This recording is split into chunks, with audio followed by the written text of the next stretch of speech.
Sim, verdade. Semana passada nós estávamos em reunião com o ministro de Finanças e também o ministro de Salubridade, qual se lhe corta cai borije, assim para inquietudes que terrena da companhia, qual trata de liquidez que a companhia tem turluna, que tem que a companhia tem basta problema e também é base overeenkomst que está é acordo entre Selicor e o governo para que o serviço não conosco duna para trazer uma solução não. Bom, tem a reunião aí, nós turta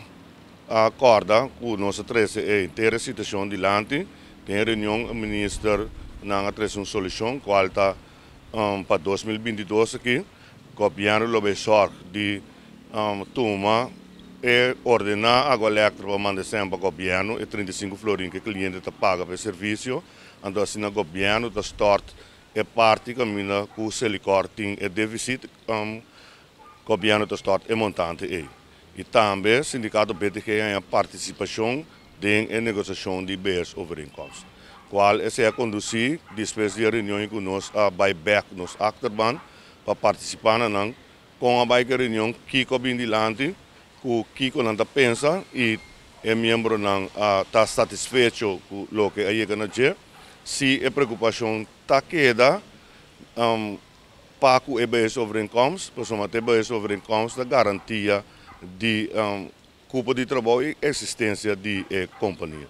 E tem a reunião é membro não está dilante também com mirando que já acaba for de 2016 Selicor e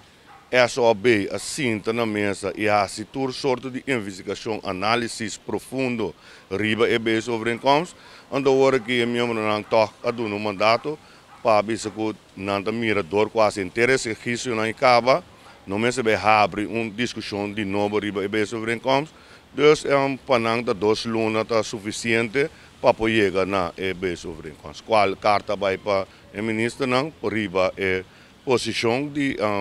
membro do sindicato BTG. Aqui 2 semanas tem uma reunião com o ministro para começar a formar o grupo para trazer a base overeenkomst. A ideia nós vai discutir com ele nós podemos riba a base overeenkomst e nós também queremos que dentro de 2 lunas é mais porta claro.